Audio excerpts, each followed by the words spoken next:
welcome to the SquaMates podcast. This is a very serious podcast about reptiles and amphibians, and I am one of your four hosts. My name is Dr. Mark D. Scherz. I am a herpetologist and evolutionary biologist and the curator of herpetology at the Natural History Museum of Denmark. And I'm joined today by three lovely co-hosts here. There is Hiral Naik. Hi, I'm Hiral, snake ecologist and conservationist from South Africa. And Gabriel Legetto. I'm Gabriel Legetto, and I'm a paleo artist and scientific illustrator, and I used to work in herpetology, but not anymore. And Ethan Kozak. Hi, I'm Ethan. I am an artist, cartoonist, and reptile enthusiast. Wonderful. It's so good to be back. Welcome to 2025. Yes, Happy New Year. Yes, Happy New Year to everyone. Hopefully we'll be able to get this episode out relatively soon so that it doesn't feel like super stilted to be like, it's 2025 and it's June. No, I think, actually, now that we've changed to video, so for those of you who don't know, we are a video podcast. Now you can go to youtube.com/@SquaMatesPod because they decided to put an @ symbol in there. Anyway, you can go and watch us as we talk and are jovial and chatty and see our beautiful faces. Some more beautiful than others. What it's relevant to know that it's actually easier to edit the show now that it's a video podcast because for whatever reason it's easier to work in video editing than it is in audio editing for me.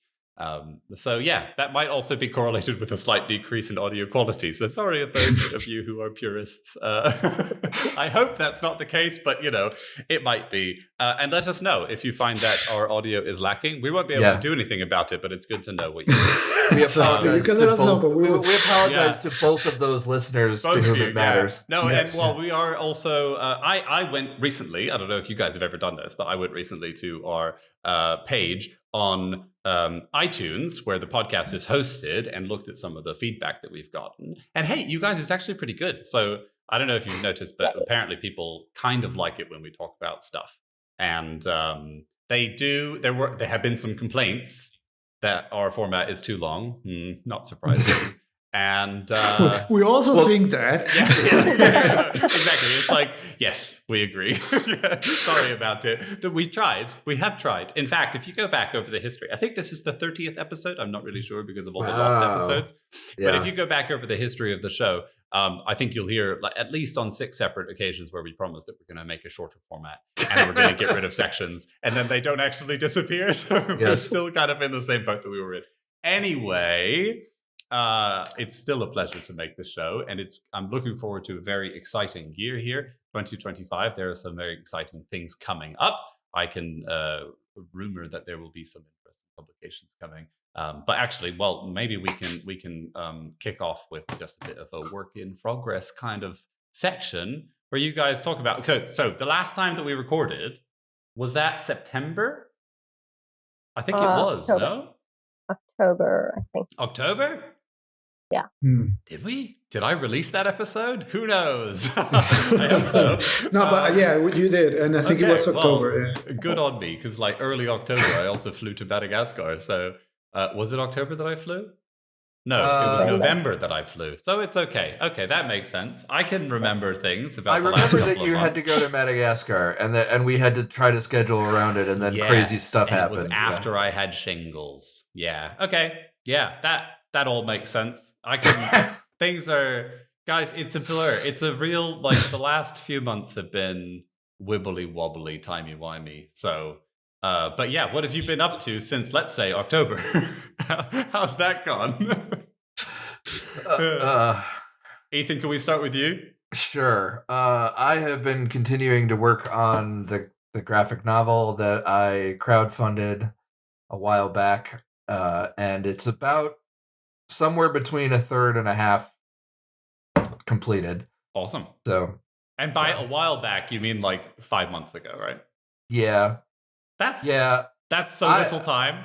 I was a little bit aggressive. I was very ambitious in thinking I was going to have the whole 150-page graphic novel done in 6 months. That turned out to be aggressive. That's very aggressive. Yeah. So on a good day, I can get a whole page done, but that's on a good day, and so it's Yeah, because the problem is that if you burnt out, then that's going to take you even more time to recuperate because it's impossible to work when you burnt out. So I've been doing like 3 days on of like intense working on it, and then I'll take a day or two off to it's still, yeah, basically. I know the feeling. I understand if you get burnt out, basically everything you do is garbage and you have to start over again anyway, so it really doesn't help to don't overdo it. Yeah. Welcome to the life of a freelancer. That's it. Yeah. And also it's my own shit. You know this, Gabriel. It's my own thing, so I don't get paid for working on it anymore. Once the crowdfund money, the pre-order came in, there's no more money. So I also have to take on other work while I'm doing it. So yeah, it's a fun. Those are hard plates to keep spinning. Yeah. Really tough. Yeah. Yep. So I told an artist friend the other day that if they invented like artist super drugs, that I would take them in a heartbeat so I could finish it in like a week. They have, but they're not really legal, and they're not necessarily good for your art. She was like, "Do you mean cocaine?" And I was like, "Yes, like super cocaine." And not the direction I would have gone. Yeah, but everybody has seen what spiders do when you give them LSD, right? So. Oh yeah. You know what though? Jokes aside, I don't do that because it doesn't actually help the creative process. No, that's what I mean. Yeah. It usually makes your art worse. It makes it terrible. Different. Yeah. Well, in my case, I have such bad ADHD and all that stuff that it just makes it doesn't improve the situation. So yeah. Sure. Yeah. Well, but I mean, everything is plowing forward. And how's the new room? The new room's good. We're in this is the period before everything happens. So yeah. I saw before I went on, or as I was going on holiday, so over Christmas, I went to Basel, where I grew up and where my mum still lives. And actually, both my parents still live. And as I was on my way down there, I saw an Instagram story from a friend of mine who had posted pictures of fire salamanders out and about. And I was like, holy, what? Excuse me. It is the 23rd of December. What are the salamanders doing? They were like, no. They're out every night. If it's above 5 degrees, they're out. That's nuts. I was like, are you kidding me? So then I had a grand plan of going to find fire salamanders because I know that there are some right next to where my mum lives. But the day we arrived, temperatures dropped below zero. They basically stayed between like 0 and 3 degrees the whole time we were there. So I didn't get to go salamander hunting, which was very disappointing. More or less. So I was in South Carolina for Thanksgiving visiting my wife's brother. And I was like, yes, South Carolina. And we drove down. So it was like a 14-hour drive. And we got there and everything was fucking frozen. And so I had all these plans of herping and nothing. Yeah. Turns out South Carolina, even South Carolina in November. Yeah. Nothing. You can get a Knowles if you go to the right places. I looked. He had a retaining pond in the backyard too. I thought I was like golden. There was going to be something. I got nothing. So bummer. I got a handful of moss. Is what I found. What a bummer. Yeah. Oh yes. Well, how about you, Gabriel? How's everything? Everything is busy as always. I'm trying to remember what has come out since we last recorded. I think I saw some pterosaurs. Yes, there is a pterosaur which I cannot remember the name. Jesus, Schiphosura is the name of the pterosaur described by David Hone. Also. It's a really cool new species of pterosaur that is like intermediate between two main groups of pterosaurs. So it's an important fossil, and I was very lucky. It's from the Solnhofen area in Germany, which is famous because that's where all the pterosaur fossils and Archaeopteryx and all those things come from.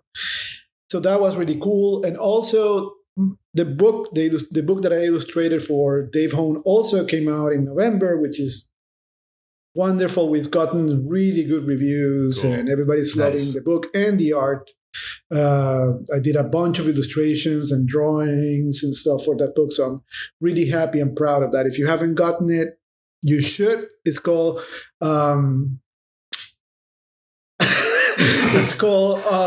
Uncovering Dinosaur Behavior.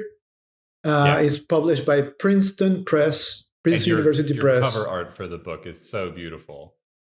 It was awesome to do that because Dave wanted to do something similar. It was an homage to a famous paleo artist that did a similar illustration of coleophysis in the forest. So we wanted to do something. It's basically our homage to that illustration, and it shows a group of coleophysis basically going through a forest and doing all kinds of different behaviors that, hypothesized behaviors like mating and scratching and jumping and stuff. Rolling in the mud, foraging and stuff like that. So it was a lot of fun to do. Yeah. So that came out. It's gorgeous. You know what it reminds me of is it Jurassic Park 2 or 3? The one where they're the compies? Sorry? It's the one where the little tiny dinosaurs eat the person. Yeah, that's Lost World. Lost World, yeah. Yes. Yeah. Really strongly those vibes in the forest there. It's good. It's really nice. No, I had a lot of fun illustrating the book. And then yesterday night, it was supposed to come today, but I still haven't done the post about it. So I will do right after we finish recording this. There's a new dinosaur from the late Triassic of the US, which is really cool because it's the oldest dinosaur in Laurasia. So it's really, really cool. I was very happy to work with David Lovelace for that publication, and it was awesome to work on that paper that came out last night. I hate when papers have that stupid embargo that lifts at night when nobody's like paying attention. So I will do the post today. Also today, there's a new, I think it's coming out today. I don't want to say too much, but by the time this podcast comes out, it must be out. It's a 2 Milleratids, which is an old group of, they used to be considered parareptiles, but now they're a group of really interesting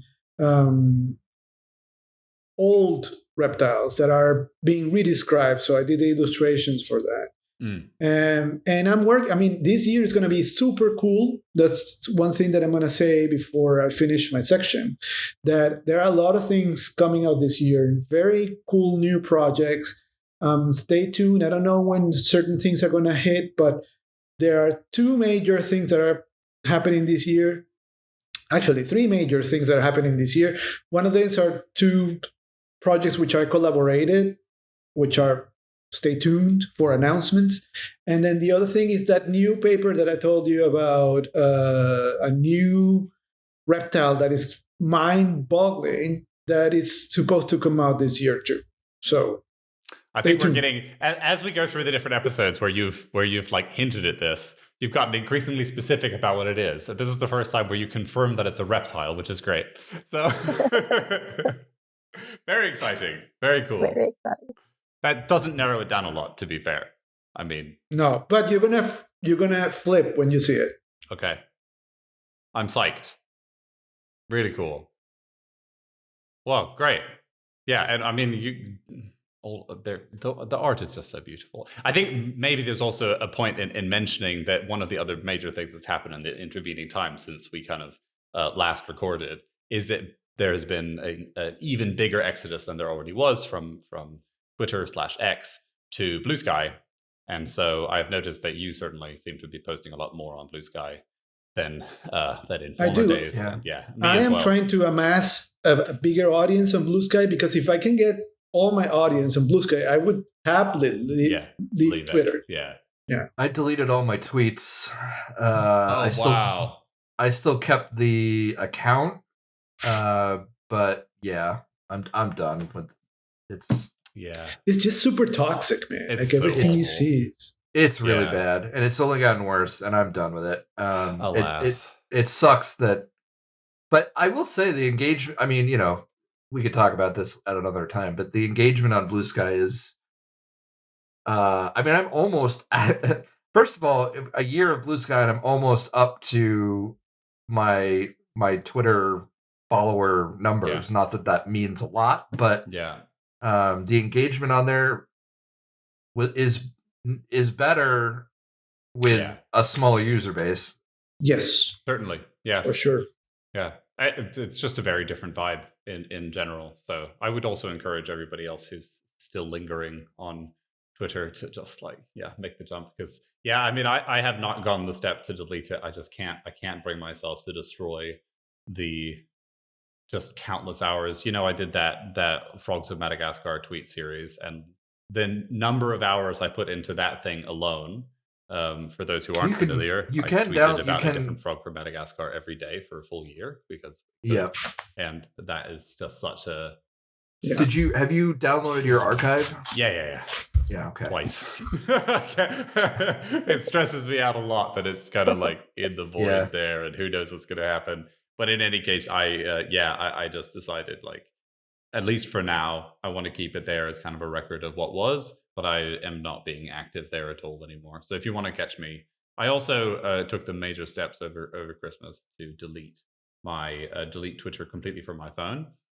Which took a lot of like gearing up to, because I used to be an addict basically. More than 50,000 tweets to my name and all that. I had 150,000. Oh God. Well, actually, I don't know, but I've been calling Blue Sky it's the methadone of Twitter addiction. Yeah, apparently you can't see how many posts you have anymore. Not anymore. No, you got to pay Elon. All right. Well, but the thing is that it's important for artists like Ethan and myself, because that's more important for artists. Yeah, in terms but of freelance artists. I mean, we kind of get like a lot of our clients that way, and we get discovered a lot of that way. So it's a pain that we have to depend on those things. We're not there with Blue Sky yet, and things are really bad. Every artist I know, myself included, is struggling. And Instagram is terrible, and Facebook is they just took some bad steps, and it's just like God, it's so bad. But and I can tell you that although Tumblr has made a big comeback in many ways, it's not going to generate revenue for basically anyone. And as much as they've tried to combat certain bot related problems that they've had in the past, and it had in general improved, it's still really bad, really, really bad. So well, there's just no returning to that magic of pre-2016 Twitter. Yeah. Alas, it's gone. It's gone, baby. That always makes me think of the. Remember Jack Handy? If you throw your keys in molten lava, don't reach in after them because they're gone, man. They're gone. I don't remember that reference, but it's a good one. So anyway, we can keep babbling about it forever. But Hiral, how about you? How's it been since October? Busy. I think there's a couple of things I have to report on. So I think in the last episode I mentioned that I submitted my PhD, but I still haven't heard back. I'll hear back in the next couple of basically. Anybody who knows that this waiting period is kind of agony.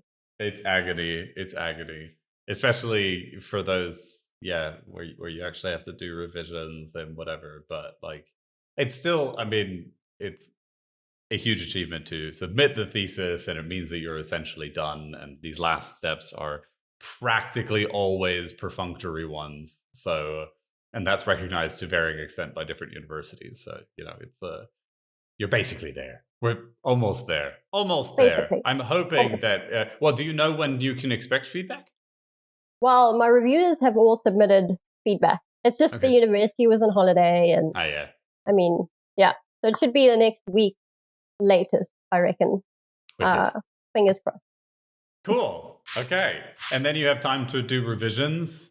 And then is there a oral defense? I can't remember. We've talked about it on previous episodes. No. So we don't do an oral defense. So you just have to submit revisions, and then they have to be reviewed again. Yeah. Yeah. Well, wicked. I'm very much looking forward to introducing you as Dr. Hiral when that comes in the near future. Very exciting. Yeah. Cool. What else? You said there were exciting things. Yeah. So then I took a little holiday before attending the Herpetological Association of Africa conference, which was really, really cool. Very fun.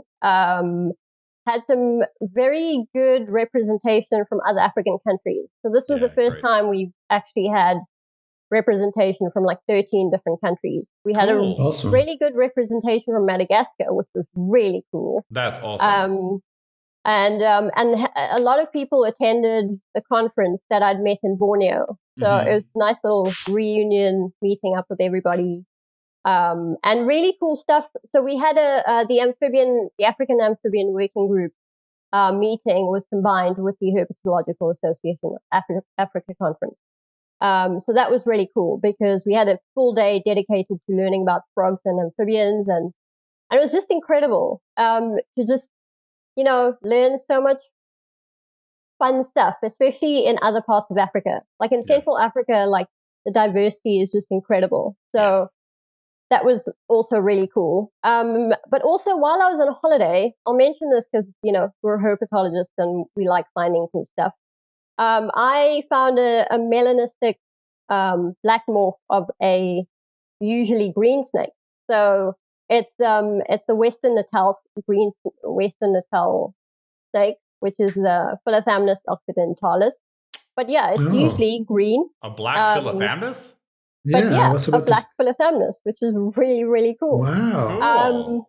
And funny story. I mean, I was just walking next to our accommodation, and the snake just fell on me.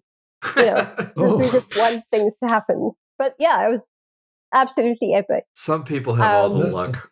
I know. I was about to say that would have never happened to me. It's such a hard time finding snakes. Finding a melanistic one, that's like, okay, for you viewers at home, that's like finding a shiny Pokemon. Yeah, exactly. Absolutely. Especially that type of green snakes, Yeah. Definitely.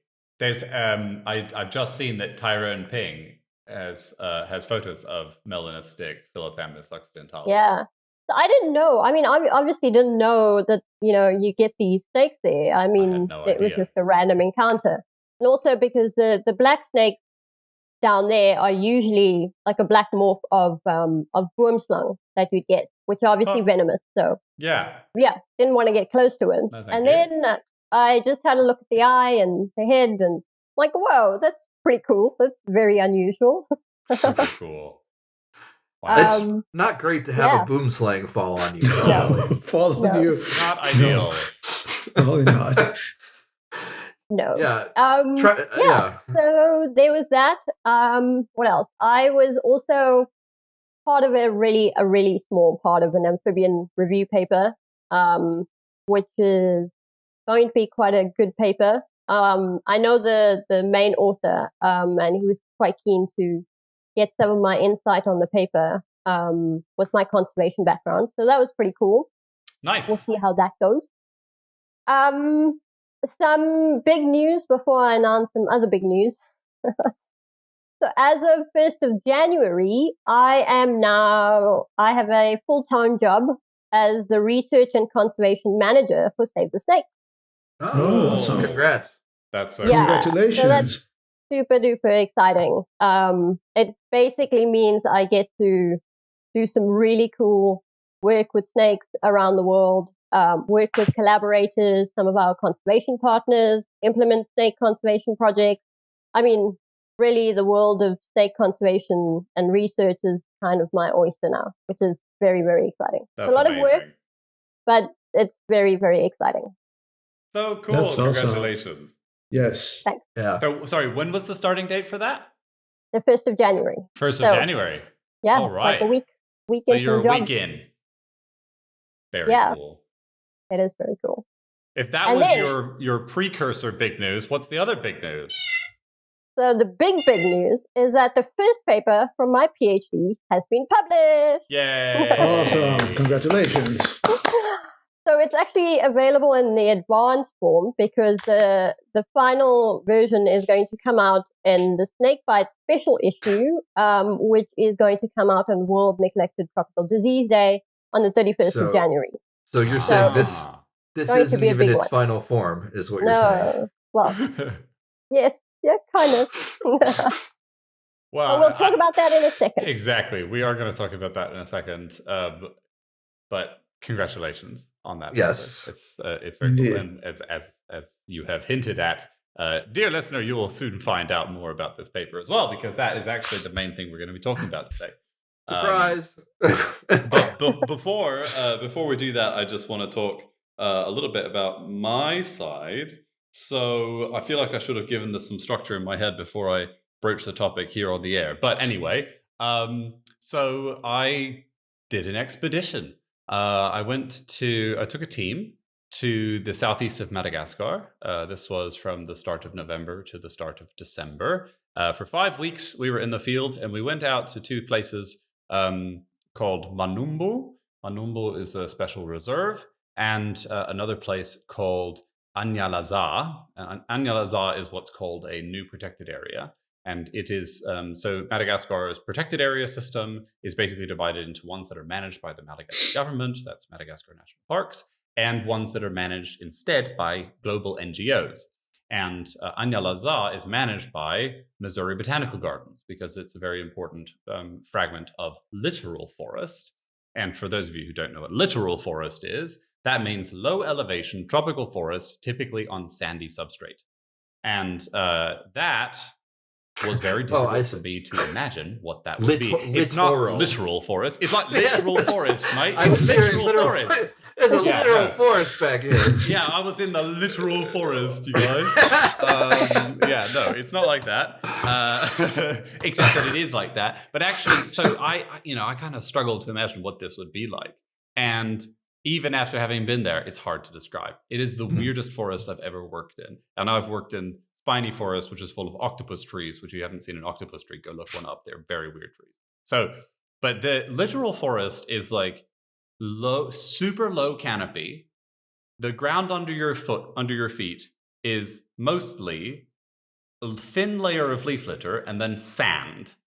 And if you've ever done any hiking on sand, it sucks. And this is like tropical trees growing on sand. And then in between, so it's like a rolling hill landscape, but the hills are not more than like 10, 15 meters high. So you have these constant like little bit of up and then a little bit of down. And in the bits in the down, they told us when we arrived there, they were like, be careful about quicksand. And instantly in my head, I was like, my entire childhood of training has time to pay off. But as it turns out, quicksand is a thing that only exists when there's a lot of rain. When there is water underneath the sand, and then it creates this weird amalgam. And unfortunately, it was a drought. The rains, we had arrived in the first week or the second week of November. That should be the start of the rainy season, and the rains wound up being a month delayed. So we got basically our first rain in the last 3 days of the whole expedition, which for an expedition aiming to study frogs, I was about to say, was intensely disappointing. And especially because there were certain things that I really wanted to find. One of the goals that I really wanted to go and target. So Manumbu, people might have heard of because that's the type locality of a frog called minimum. And the reason that I wanted to go there was so that I could see minimum in the wild. And because I was the one who named it minimum. And also because it's actually really important for other projects that I'm working on. So I got this.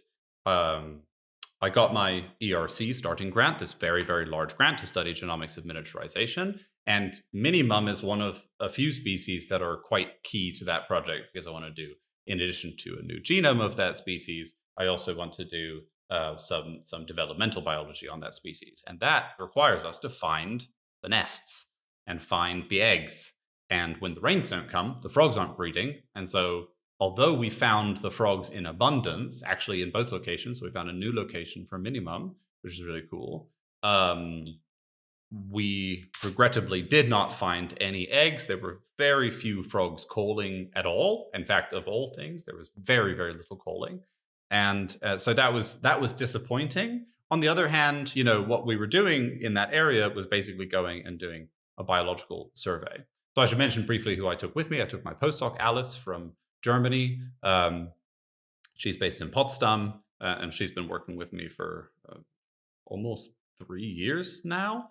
And she was really awesome. And then I also took 2 students here from Copenhagen. I took my bachelor student, Christian Trane, and a master's student, Kajsa Lundqvist. And we went together. We took 2 Malagasy students on who actually were not really students anymore. They finished with their degrees. I took Angelique Razafi-Manansou, who's the best frog or amphibian and reptile finder in Madagascar, possibly one of the best in the world. I mean, actually, certainly one of the best in the world. Incredible man. Discovered more species than probably anybody else I know.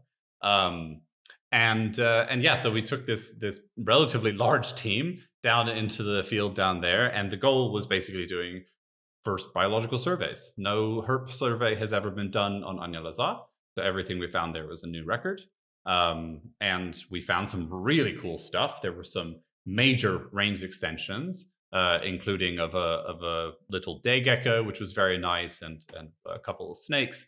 So that was really cool. I had hoped that we would find some new species. We found some things that are new but known. We have this whole thing of there are a lot of species that we have on museum shelves that just haven't been described yet, and we found many of those. We were able to document them better. But in any case, long story short, it was a productive trip, not as productive as I would have hoped because the rains were late. But as it turns out, it's good that we didn't stay until the rains were better, because 2 weeks after we got back, one of the colleagues we had met down there sent me a video of the campsite where we had been camping on fire. So, and those fires were actually started by local people intentionally. That's a topic I can't really talk about on the podcast, but yes, there are some, let's say, local tensions between certain organizations and certain local people. So it was a very intense and interesting trip. If you're interested in hearing more about the trip, specifically, you can go to my website, markscherz.com. And I've just, I think today, the post went out, I think, that is describing about the trip and showing some pictures of some of the pretty things that we found. Yeah, what this means is I need to draw you a tiny frog with the mug at the this is fine. Yes, the meme. It would be so relevant and also so true. So there I had a Madagascar trip, which was awesome. I came back. I tried to do 1.5 weeks of work before holiday, but I hadn't really answered any emails in 5 weeks. There's not that much that you can do in 1.5 weeks, and then my son got sick, so I didn't wind up doing very much work anyway. And then it was the holiday season, and I did. So I don't know if the listener is aware, I am something of a workaholic, but I achieved a major thing. We talk about mental health. What I achieved for my mental health is that I did not answer any emails for the entire winter holiday. I read them, but I didn't answer them. And that's a huge achievement for me, so I'm very proud about it. I thought you were going to say inbox 0, and I'm like, that's never happening. No, absolutely. Impossible. No, inbox 250. But that's kind of maybe better. I don't know. So that was really cool. What else happened? We had a new paper was published. The paper title, sorry, I've opened Blue Sky and Twitter and everything in the background so that I could try and cut my thing. But anyway, the paper title is Potential Evolutionary Convergence in Trophic Adaptations of 2 booidean snake lineages as Evidenced by Skull Morphology, published by Lorenzo Seneci et al. I'm the last author on this study. And long story short, this paper has been about 8 years, 7.5 to 8 years in the making. It was a long slog, and it was hard for us to keep it going, to keep the momentum up, but we got there in the end. And what it's basically doing is, for whatever reason, 2024 was the year of big snakes for me. I wrote several chapters for a book about the boas of the world that will be coming out next year, so 2026. And so I spent a lot of time working on that, and consequently, I also gave more attention to this. And anyway, so what this paper is predicated on is this bizarre convergence between the Malagasy boas, of which there are two genera. There are the tree boas, Sanzinia, which we mostly find on the ground, and Acrantophis, the ground boas, which we often find in trees. Of course, and that's kind of how it works. But in general, those are kind of their niches. And there had been this study by Arnold Kluge in 1991. He published this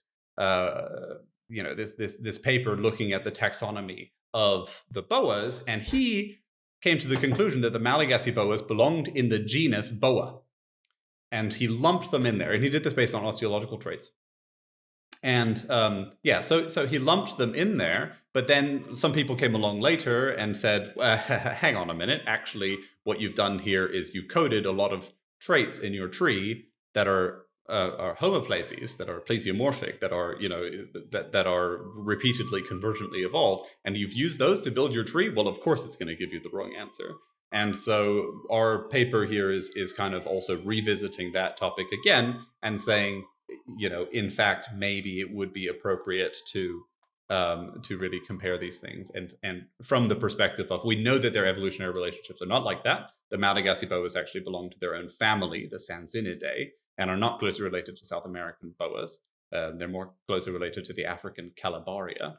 But so when we analyze it from an alternative angle, we can see, okay, that they're actually there are trophic reasons why you would have the shorter, more robust skull and longer teeth in the tree boa, Sanzinia and Coralis, and a longer skull, kind of more versatile skull, in Boa and Acrantophis. And one of the other things that came out in the whole process of doing this paper was that we realized that there has never been published, apparently, as far as we can tell, never been published a detailed anatomical description of the skull of Boa, the boa constrictor, which, is one of the most ubiquitous snakes in the world. It's referenced, the skull itself is referenced many, many times, for instance, in the Gantz series books on the osteology of snake skulls and SquaMates skulls and things, but never is an actual detailed description given. And moreover, there are never plates of all the different bones.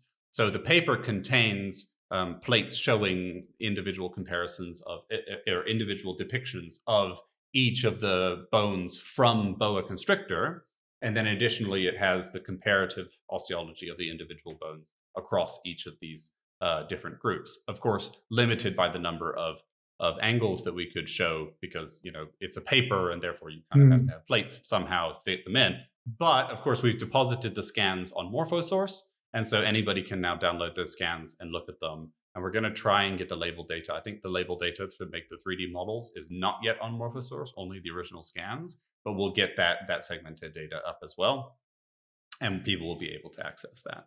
So it's been a long time coming, but it's actually, it's very satisfying to get it done. And it's kind of cool to understand this comparison that they're so similar to one another that it misled the taxonomists or the anatomists and resulted in, so Acrantophis has a species called Madagascariensis, and Sanzinia has a species called Madagascariensis. And when they were merged into the genus Boa, one of them had to get a new name, the younger of the two names, Madagascariensis. And so there was a species called Boa manditra, where manditra is a Malagasy meaning boa. So it was like boa, but not. And anyway, this caused all kinds of chaos because the species Sanzinia madagascariensis has been traded under the name Boa manditra for a very long time as a result of this taxonomic decision that was based on bad traits. And so, all of this is a complexity. And now it makes a lot more biogeographical sense. Oh, yes. Yeah. I mean, there was it didn't make sense to begin with. I mean, they are members of the general boa lineage, so they're not related to the pythons. They're much closer related to the boas. That's why they're in the superfamily Booidea. But they are not sisters of Booideae. And so everything about them that is so incredibly similar, and they are down to the bone, very, very, very similar, is convergent, which is crazy. And then Calabaria comes in there, and if you don't know what Calabaria looks like, if you imagine kind of a pipe, and then he covered one end of the pipe with a sock and the other end of the pipe with a sock, and he drew a mouth on one of those socks. That's what Calabaria looks like. Yeah, it's a little bit like the rubber boa from the United States. It's very much like a rubber boa, except more cylindrical. It's more like Cylindrophus, but more bovine. So, So it's a bit of a weird thing. We actually scanned Calabaria as well and had intended to integrate it, but then we were like, it's so different. You can't really compare it. So sand boas back there is cool. Yeah. So for people seeing the video, who were not seeing the video, there's a whole rack of sand boas in the background there. That's cool. Yeah. They look like Muppets. They really look like sock puppets. Yes. And before anybody gets on me about racks, it's for sand boas. They don't, sand boas. Yeah. This is probably the one snake that loves being in a box. Yeah. It's true. Yeah. Anyway, was that everything? I think that was basically everything I had to say. And officially my ERC grant has started, so I am now officially PI on this big grant to do comparative genomics. And so if you're interested in comparative genomics and stuff, especially for miniaturized organisms, hit me up, or think about it anyway. You have a frog paper to report. You have a frog paper to report? No, you do. It's in the show notes. Do I have a frog paper to report on? You wrote it in the show notes. Did I? Oh, yeah. I do have a frog paper to report on. Oh, God. Oh, no. There's a paper coming out. We'll mention it in the next episode. I think. I don't know. In the next issue of the journal Salamandra, which, for those of you who aren't aware of Salamandra, is, I think, the highest impact herpetology journal in the world. Really? It is the Society Journal for the German Society for Herpetology and Herpetoculture, DGHT, Deutsche Gesellschaft für Herpetologie und Terrarienkunde. Drink. I was about to say. Yes. I think it has the highest impact of all herpetology journals. So check out Salamandra. It's also completely free to, it's free to publish if you're a member of the DGHT. And it is relatively cheap to publish otherwise, and is completely open access. As I'm talking, a cat has just decided to Spider-Man its way into Ethan's image. Anyway, that's Jonesy. That's my orange cat. In any case, there's a new paper coming out in that journal. It's about the frogs of the genus Anilani, which is a genus that I named in 2016. Which is a group of small microhylids from Madagascar. We'll talk about it properly when the paper actually comes out. I can't promise anything because I haven't seen the proofs yet. They should be coming, but I haven't seen them yet. So yeah. Okay. With that part of the show done, we'll have a quick break, and then we will reconvene and talk about Hiral's PhD paper thing, which is super cool. Join us in just a sec.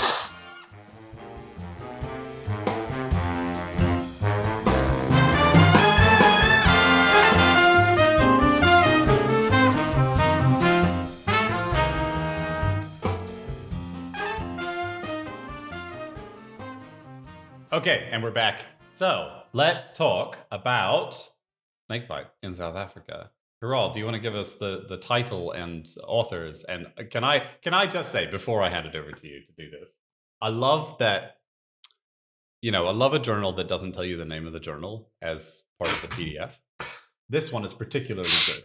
Trans-R Soc Trop Med Hig. Excellent. Which I know what that stands for, but in 50 years, will anybody know what Trans-R Soc Trop Med Hig stands for? No. I'm constantly battling this problem. Anyway, yes. I just wanted to remark on that. That's probably a snarky thing to say. But yeah, it's published in the Transactions of the Royal Society for Tropical Medicine and Hygiene, right? Yeah. Yeah. Wicked. So, sounds great. That was pretty cool. So the paper is titled The Incidence of Snakebite in South Africa and the Challenges Associated with Lack of Reporting.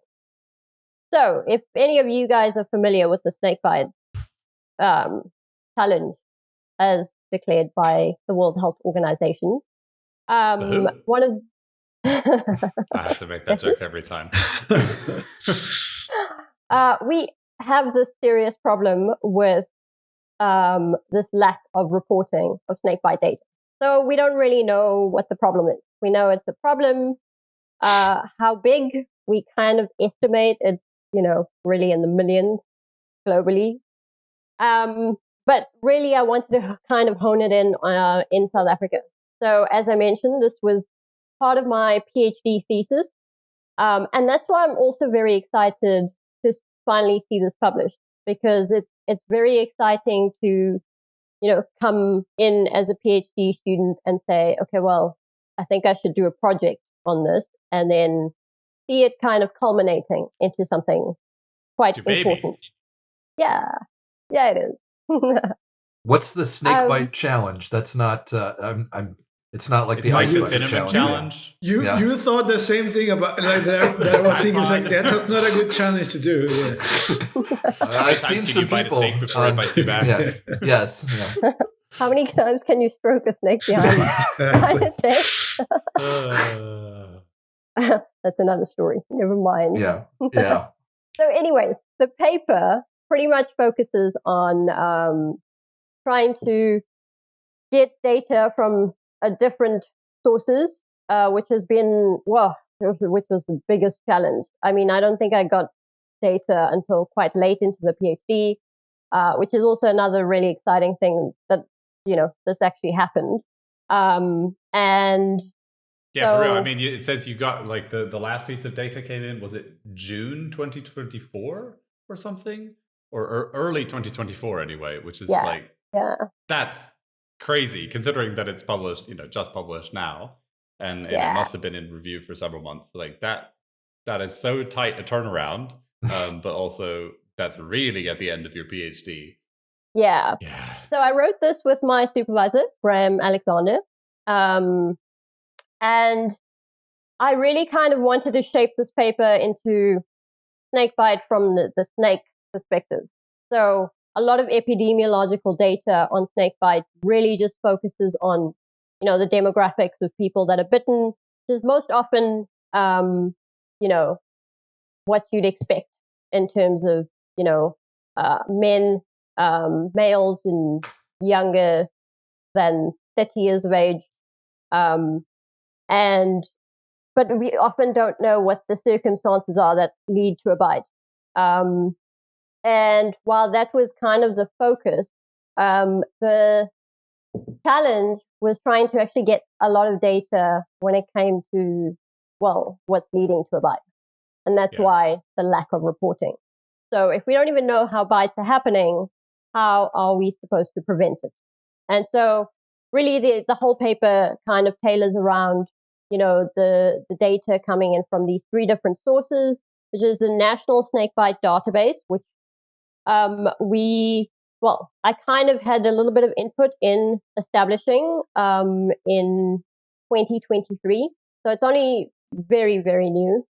From the AfriTox Telelog database, which is the Poison Information Center. So they basically collect information on any incidences relating to any kind of poison event, of which snakebite is somewhat of a small component, believe it or not.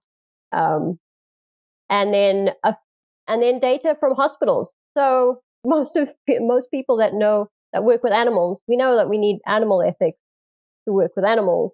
Well, with humans, you need human ethics.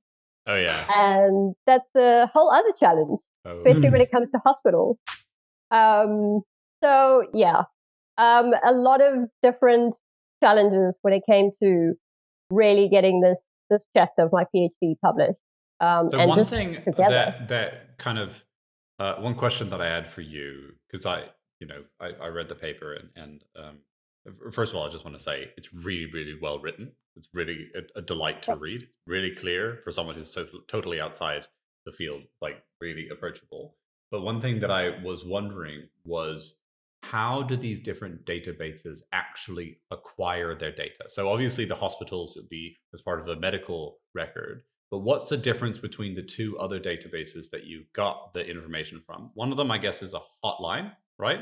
So they are called and then they record it that way. How do you get the data for the snakebite database? So that comes in from medical professionals, but that's because we've established it through the National Snakebite Advisory Group. So the goal with the database is to kind of get it rolling into any kind of medical facility, but also start including data from I don't want to say the public. It needs to come in from a bit more of an experienced professional that was involved with the incidents that took place.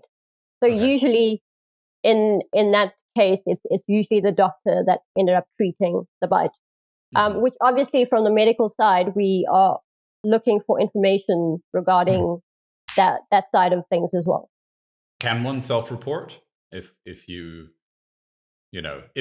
herper were walking through the bush in South Africa? Say a snake fell on you. Say a black snake fell out of a tree. And you happen to know what it is, and you happen to be, able to report that information. Was that something? I think the goal is to try and standardize it through the medical industry. It's also going to be a lot easier when we communicate that to the Department of Health. You're also only interested in medically significant bites, right? So a standard self-reported thing is going to be something that didn't take you to a hospital that wasn't medically significant, right? Yeah. And I mean, as it stands, snakebite really is very focused on the medical side of things.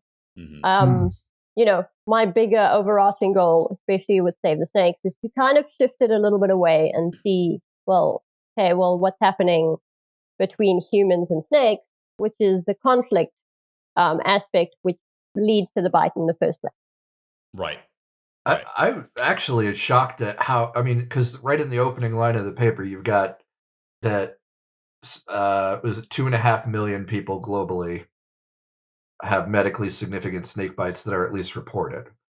So that's actually a shocking, 2.5 million people out of what we're at, 7 billion people. That's almost 8. Yeah.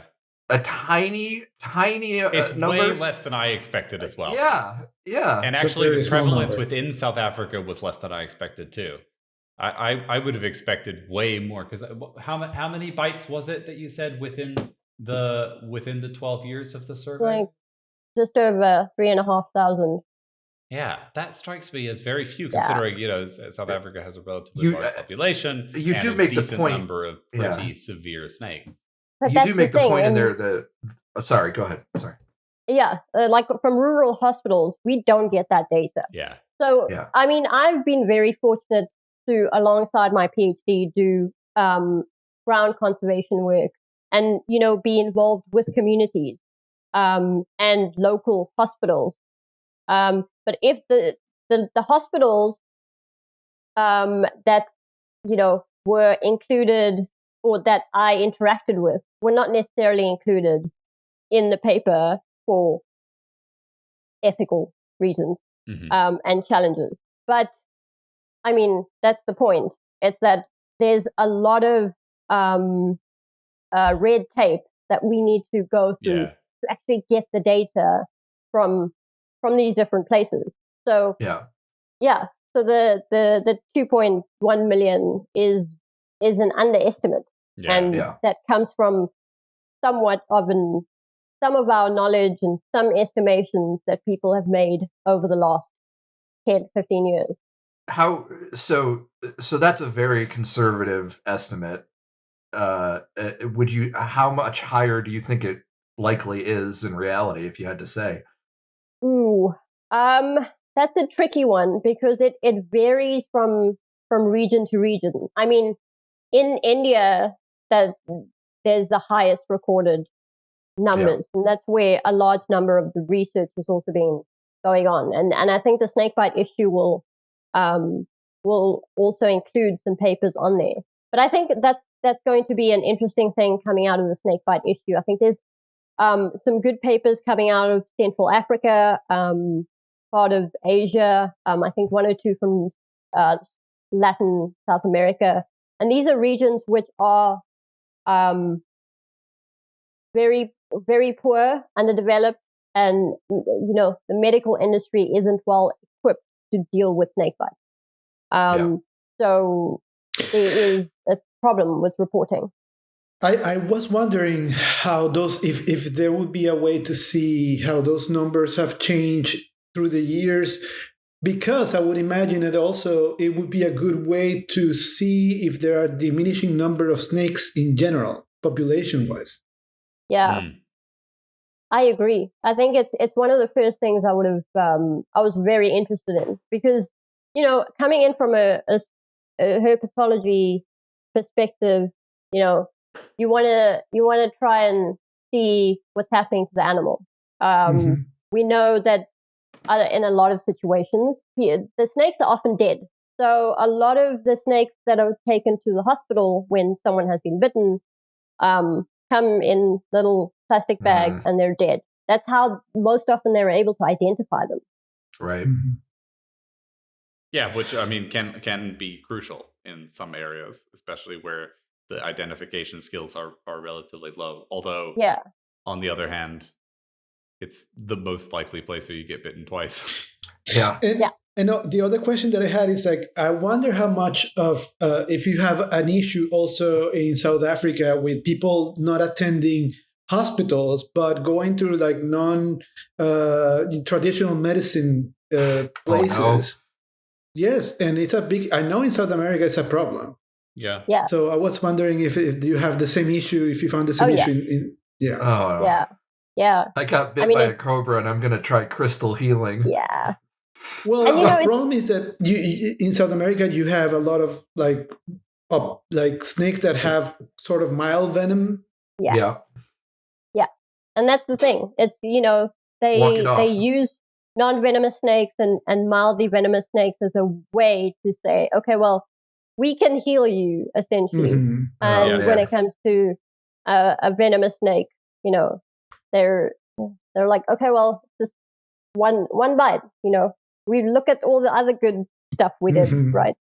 Yeah, exactly. I mean, I think that some of those, it's a very complicated thing because a lot of those traditional practices have a value of a kind, but in some cases they can cost lives, and you should not be mucking around with alternative medicines when there is a perfectly good, real functioning antivenom available to you. But if you don't know that, and that's part of the problem, is the education, access to those things, cultural significance is very difficult to integrate, and it's a huge challenge to overcome that. I mean, that's one of the reasons that as a neglected tropical disease, snakebite is such a insidious one, because it is so steeped in lore and mysticism that people struggle to accept that there are alternative, that there are I suppose legitimate real treatments. I should walk that back. I suppose I hadn't thought of that angle of it, that there is this great cultural significance to especially I think in areas like India where snake stone is a famous thing. It doesn't work, but it is a famous thing. And if you get bitten by a not severely venomous snake, you can have easily the impression that the snake stone did something. I would say the same thing for Atractaspis, by the way, which is a serious bite in the worst in the best of cases, but is almost never fatal and actually doesn't have long-term significant damage usually.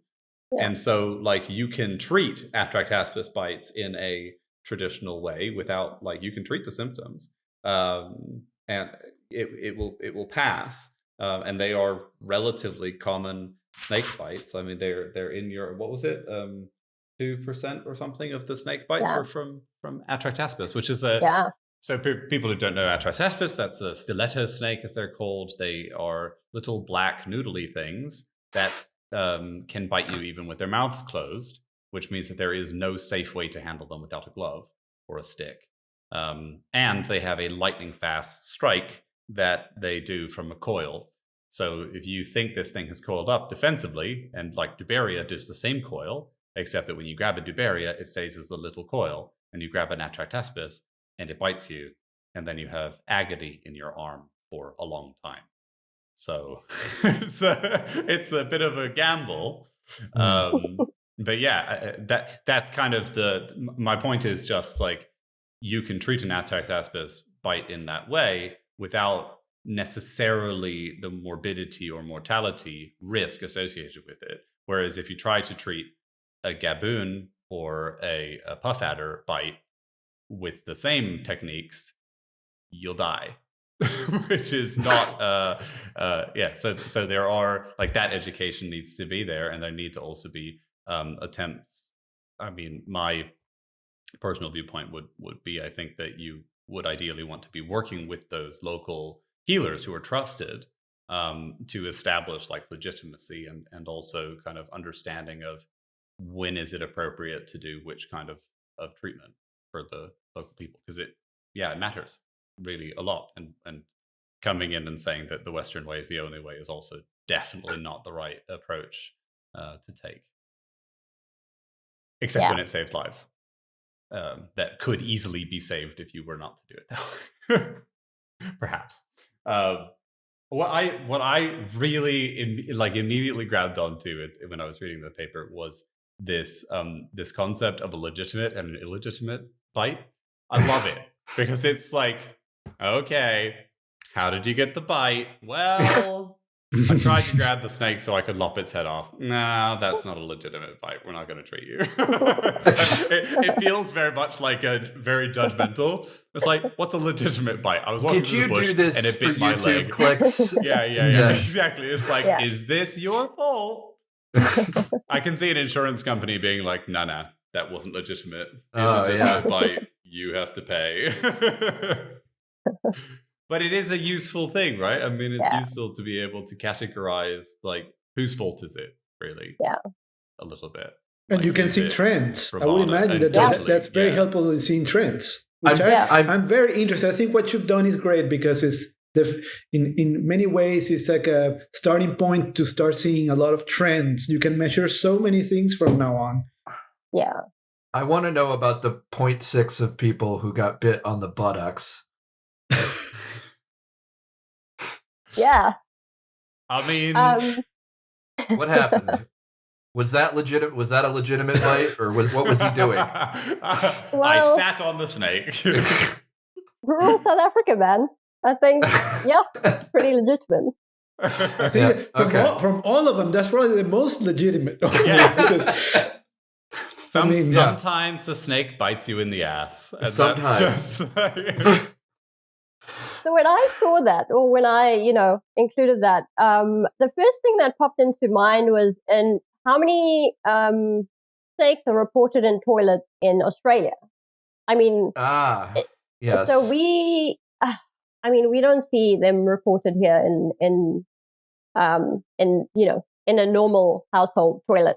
I mean, most rural community members would go outside, even if you are camping, you'd go. And I've had friends tell me, like, they were doing field work and, there was a black mamba just a little while away while they were just, taking a little, So they're around. I mean, it's just, the thing with snakebite is the snakes are like any other animal, really. You just have to be aware of them. They're sneaky because they're small. They can get to places. That's right? so important. I would hate to be sneaky. I mean, would you report that if the snake bit you on the ass? I don't know that I would. Depends what snake. Yeah. Yeah, it depends on snake. Just feel like I don't know what happened. I was, I was just going and I do wonder about like the spitting cobra thing. Yeah. Loads of people must get spat at by spitting cobras that miss the eyes and then not report it because that's not a big deal. But if it gets the eyes, now suddenly it's a really big problem. And of course they target the eyes, right? We know that. But still, it's like the rate of encounter of spitting cobras must be way higher than the reported encounter rate and stuff. Yeah. So we have obviously the two spitting snakes, ring calls as well. Yeah. And, one of the recommendations we give people is that if you've been spat in the eye, take a shower for 20 minutes to try and get the water or the venom out of your eyes.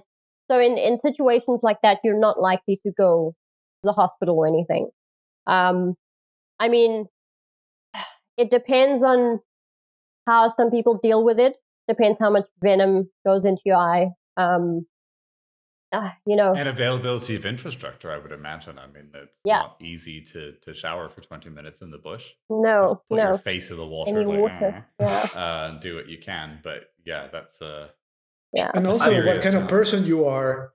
Because if you're a paranoid person like I am, you are going to the hospital immediately. Yeah, for sure. I mean, I would go to the hospital. I mean, I think, Gabriel, as artists, we might have a slightly biased feeling about, protecting our eyeballs.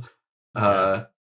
But it's not just your eyeballs. I mean, another chapter of my PhD obviously focused on working with spitting cobras. And I mean, I had spitting cobras spitting at me and my hands and my arms. So does it burn? No. Huh. I mean, it depends on, how your body reacts to it. I didn't have any. Sometimes you can get a rash out of it, but just wash it off quickly. Make sure you don't touch food and then. Right. I mean, you don't have any wounds, right? Because if you have a wound or something, that's like the guys who drink it. Like there's speaking of traditional medicine stuff, and it's like that's great, but what if you have like an ulcer or a little cold sore or something? You just don't know. Yeah. So in terms of takeaway messages from the study, other than watch out for your buttocks. We should, I guess, mention. I'm sorry, I saw it on the list of places. Funny. I agree, and I couldn't resist. But I think the main places people were bit was hands and feet, right? Hands, feet, lower legs, which makes sense. That makes sense. Yeah, your illegitimate bite, you reach for the thing, it gets you, or accidentally you reach for something and there's a snake there by accident you didn't notice. Happens surprisingly easily, especially with things like buff adders and gaboons. And then, so there is a predominance of bites in the places that you would expect. But you go on to talk about in several places, like the underreporting problem. And I guess I wanted to know, so there's the one thing about the hospitals, right? Accessibility of a hospital surely depends super strongly where you are in South Africa, because if you're in Joburg or Cape Town or whatever, the availability of a hospital to you is great. But if you go out into some of the more rural areas, hospital availability, where of course snake encounters are going to be way higher, availability is much more challenging. And you mentioned in a couple of different places that there needs to be increased reporting, there needs to be better reporting, but also it seems to me that it's really critical to focus on education of both, as we've talked about a little bit, traditional medicine alternatives or whatever, but also identification of the snakes and those things. But what are your what would you say is the most important thing that we need to, that South Africa should be focusing on and other nations should be focusing on if they're kind of learning from the same example? Making snakebite a notifiable disease. It's the key. So Eswatini has done a remarkable job at doing that. So as soon as government said that snakebite is a notifiable disease, hospitals were required to report on such data. And the goal is to do basically the same. So this is kind of in the works. I am in contact with a few people that are in contact with the Department of Health in South Africa, and this paper will hopefully be contributing towards that. So it's one step getting towards something achievable, which is another reason why I'm quite excited that this has actually come out. Yeah, exactly. I mean, it's fantastic. It's, this is the kind of thing that the policy people eat up because they need to have these kinds of reference works to like draw on and actually say, look, this is something that the community is demanding that we're obviously failing at, etc. I thought that it's so cool that you talk about Eswatini because I looked at your map, of course, and there's this big gap that is Eswatini, and I was kind of curious, like, what is their reporting like?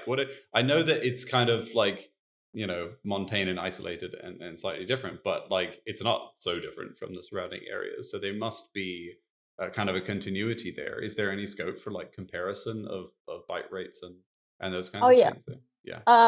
Absolutely. I know some of the researchers there. And so one of the papers I reported, Partidar et al. 2023. So they did a great study on actually modeling snakebite in Eswatini. And they did a really great job at also showing how after the snakebite was a notifiable disease, they actually saw no death rate in either 2022 or 2023.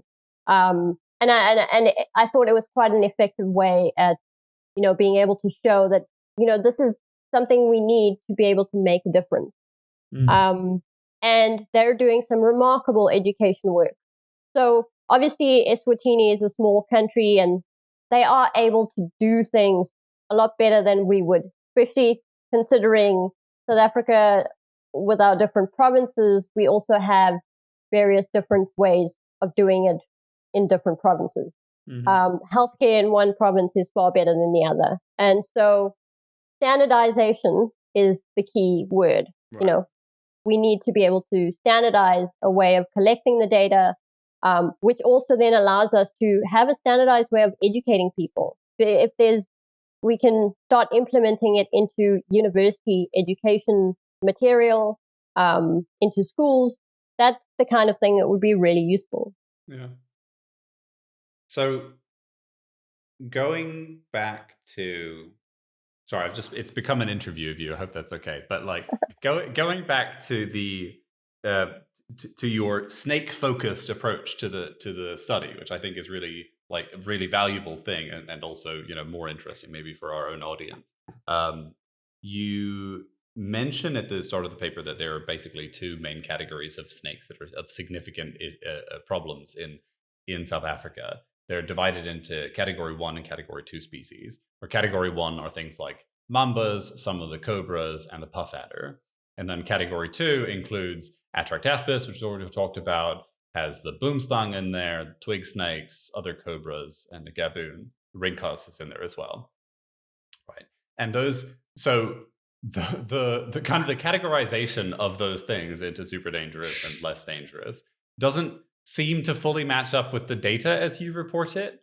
So, like, first of all, in terms of the prevalence and the significance, blah, blah, blah, I thought it was also kind of a shame that they don't, like, there's no data, it seems that there's no data on morbidity or mortality in what you collected, right? So you don't know what the people walked away with.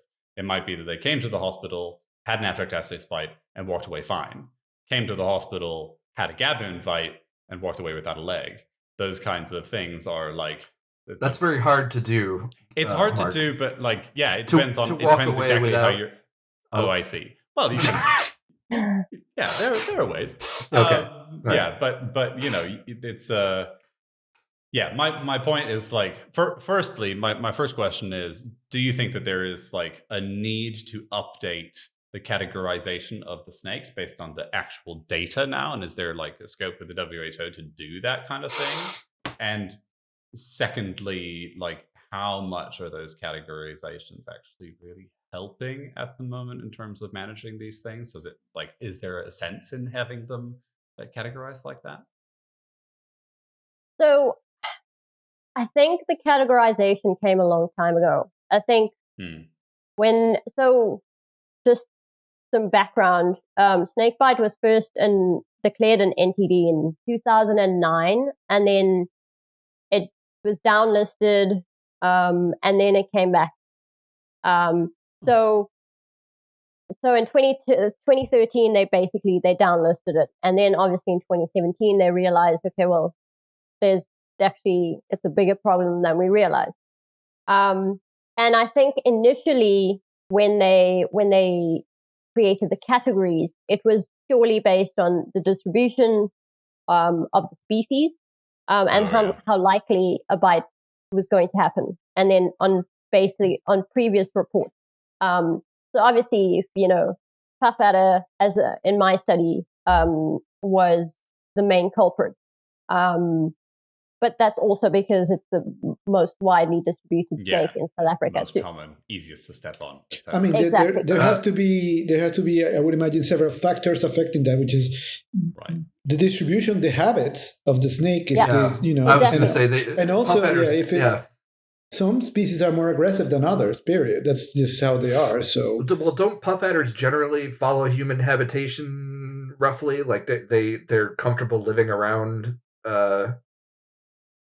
They really like paths through fields and stuff. Yeah, but a lot of snakes are. I mean, that's the thing, right? If anybody's worked on snakes recently, you know that you're more likely to find snakes closer to human habitats now than you are in the wild. I mean, honestly, it's the summer season here. There's people reporting of snakes all around their homes. I go out for a lovely little walk. Do I find a snake? Yeah. Yeah, but detectability is also so different in those different habitats, right? Yeah. I mean, that's sure. Yeah. But yeah. But still, I mean, that's the legitimate thing. It's so difficult to model effectively. That it's kind of like, but I was wondering if, for instance, like Causos, what's it called, a night adder, is not on the rhombic night adder, right? Is not on the species list, but is on the list of snakes that had a medically significant bite. So it's like, does that need to be listed, or does every venomous snake need to be listed, or how is kind of the approach there? So I think it comes from the reporting, from the data. I think this is probably the first paper, I reckon, to actually show, well, there's Causos rhombiatus is a contender to be in the category for the WHO. Right. But the WHO is updating their list. So since the declaration in 2017, there's been a huge community of people that are coming together to try and, change things up a little bit, because it's the only way that we're going to make a difference.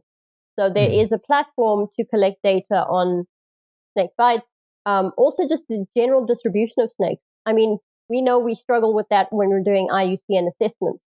So, how do we start including that in the WHO database as well? And then, of course, data coming in from the various researchers doing studies in different countries. So I think it's exciting because there's a scope for something to really happen in the next few years. Mm-hmm. Well, okay, that leads me actually perfectly into my last question. I don't know if any of the other people have a question, but my last question is, right, the WHO has set a goal by 2030 to reduce snakebite by 50%. Is that right? Yeah. That seems, like all of such goals, utterly unachievable when you don't know how much bites there are to begin with. But what's the strategy in South Africa for how do you do that? It must be a multi-pronged strategy. First thing is, where the hell are the snake bites in the first place, right? And who's doing the thing, and where are they being bitten? And then, the buttocks occasionally, 0.6%. But then, how do you get from that point, or what is the strategy of the entire, how is it being coordinated in South Africa to achieve a reduction nationally to 50% of what it is right now? So the truth is, there is no strategy. I mean, I imagine 2030 is 5 years away. I mean, it's... Yeah. I mean, this is the first time we're, reporting on such data in the first place to make any kind of, I guess, meaningful contribution to people that might take it seriously in the first place. This is essentially this is the baseline. Like this is where do we go from exactly. this? Yeah. Because this is not even like this is like a tiny percentage of what's actually happening. It's a tiny percentage of what we need to get in terms of data, in terms of our knowledge on how people are getting bitten, and it's it's a challenge. And if this is the case in South Africa, where I think I mentioned in the paper that we've got the best healthcare in Africa, healthcare system in Africa. So the rest of Africa is basically struggling far worse. And I think that's by 2030 we're only going to be able to get some kind of baseline data on what the actual numbers are. I don't think we're going to be anywhere near mitigating the number of snake bites. And I was thinking that it's a problem that changes dramatically in different regions of the world, because I think that, for example, in South America, there's a large number of snakes, but the number of venomous snakes is lower than in other parts of the world. So you're going to have a far less incidences of, very dangerous bites. So I would imagine this is something that also changes a lot depending on the part of the world that you're at. Here in North America, we don't have that many venomous snakes, but we have a lot of idiots. Yeah. Don't underestimate the distribution of idiots globally. Yes, I was about to say that's a worldwide phenomenon. But what I would point out is that I actually slightly misquoted the objective. It is in fact just to reduce deaths and disabilities due to snakebite by 50%, not snakebite as a whole. Not the total number. It's still fine if you get bitten, just don't die or be disabled from it. Which is so you mentioned that Eswatini had a major success in like reducing their mortality rate, at least in the short term. So perhaps that's a more achievable thing. Like if we actually get the people to hospital who currently don't have access to a hospital or to a place that has antivenom and can give them the right antivenom, or we can develop proper polyvalent antivenoms that are working for the region, as South Africa that's the has thing, for most of its things. Allowing the funds to fund antivenom process, which is a problem in many parts of the world. Yeah, and that was the goal of. I mean, that's why it became a neglected tropical disease in the first place, is to actually free up those funds, make them available. Because when it's not recognized as this category, you were not able to apply for funding to support research into neglected tropical diseases. So having it recognized as an NTD is a big win for those people who are actually invested in and able to do the research on it to help to reduce the burden, which would then, contribute toward reducing. I think 2030 is a totally ridiculous goal, but mostly I think that because it was just 2020, like seconds ago. Do you remember when it was March? Yes. And then the world shut down? That was yesterday. Wasn't that yesterday? Feels like it was yesterday. Yes. Well, according to this, as COVID went on the rise, snake bites went down. So you're not allowed to go outside. Correlation equaling causation. Absolutely. But you know what did happen is during that time, someone got bit on the buttocks because they were pooping inside and not outside. Yes. Yep. Rip. Yeah. Anywho, so that it's been lovely. Is that any final remarks, any questions from anybody else here before we wrap up completely? No, I as the layperson in this group, it's a great paper. It's really easy to read. It's a short read, but that's what's it's succinct. It's to the point. There's not a lot of jargon. Well done. It's good. Yeah, and it is very approachable. I would agree. That's like as someone, which is important for a paper dealing with this subject. So I think that's very commendable. Yeah, well, I would assume you want the widest number of like policymakers and stuff to be able to read for it to be accessible. So I mean, there's a lot of stuff I could have included. I mean, I was, as journals limit you sometimes. I was limited in what I wanted to say, but again, my entire PhD was on snakebite, and so there's additional papers coming out that focus more on, the animal perspective and also what we could do. So, I mean, my biggest, goal is really to start including, the fact, not just snakebite as a concept, but human-wildlife conflict in the IUCN guidelines for human-wildlife conflict.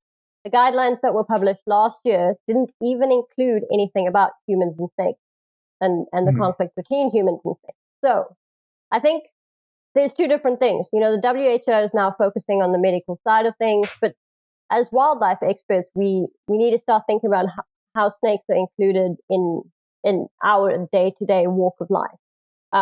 Because I often talk to many of my friends that work on mammals and birds, and they don't think about snakes in the way that I might even think about birds and mammals in the same habitat. It's a cohesive system. And snakes are part of that.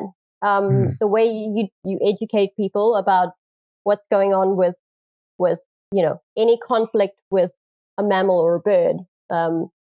If anything, it's far worse with snakes.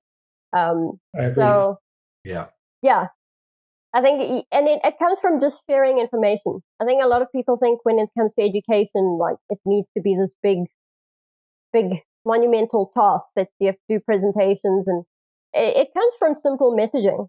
If people can talk about anything on social media, we can talk about mitigating snake bites. And snakes are a topic that already are going to gather a lot of attention. So it has that going for it, which other groups of reptiles and amphibians don't have.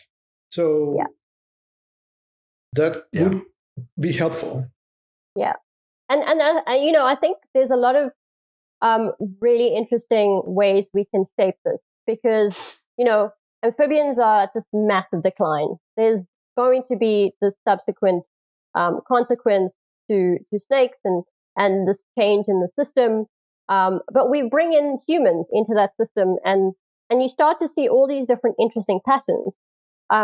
But, people outside of the herp world, especially, like, it's not talked about nearly enough as it should. Definitely true. Yeah.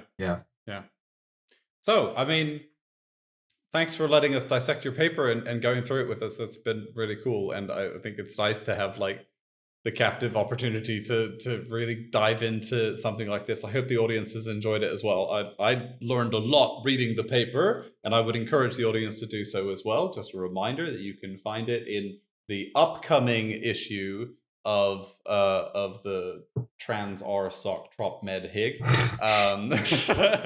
But you can also find it online ahead of print. You can actually get it directly from Hiral's lovely website, hiralnaik.wordpress.com, which is where I got it from to talk about on the show. And we will also have a link to it in the show notes, which you can find over at squamatespod.com and also on your podcasting thing of choice, or on YouTube, perhaps even, although you're not allowed to put URLs in some of these things and other things, whatever. Anyway, let's finish up there. Thank you so much for joining us. Yes, exactly. Link in the doobly-doo, as they say. Hey, Gabriel, where can one find you on the internet? I'm at Serpent Illus on Instagram, on Blue Sky, on Twitter, and I'm on Gabriel Lugetto Art on Facebook. Aha, you have the same and my problem website, as me. GabrielLugetto.com. Fantastic. Hiral, what about you? I am at Hiral's Hive on Instagram and Hiral Naik everywhere else, and you'll find my website in the notes. Fantastic. Ethan? Oh, God. It used to be at Black Mud Puppy everywhere, and then I'm off of X, and now with Blue Sky, they got the custom domain thing, so I'm at Ethan Kosak on Blue Sky now, and it's ethankosak.com. It's at ethankosak.com, sorry, and it's ethankosak.com is my portfolio and website and everything. Oh, God. Remember when the internet used to be clean and nice and easy to use? I hated every word of what I just said. Oh, God. Me too. I apologize. You can find me at Mark Scherz, or basically you can just Google my name. I'm the only one. You can find me all over the internet. Just look for Mark Scherz. You can find the podcast SquaMates Pod on all of the social medias. We even have a blue sky, although we haven't used it very much, and a very inactive Instagram account. You can send us your questions, your suggestions for topics, your feedback, and all those things, squamatepod@gmail.com. You can also interact with us over on the YouTube channel, youtube.com/@SquaMatesPod. And I think that's everything that there is to say. So we'll just wrap it up by finishing in our usual way, which is to say, Hakuna Squamata. Don't get bit on the butt. What a great ending. Excellent.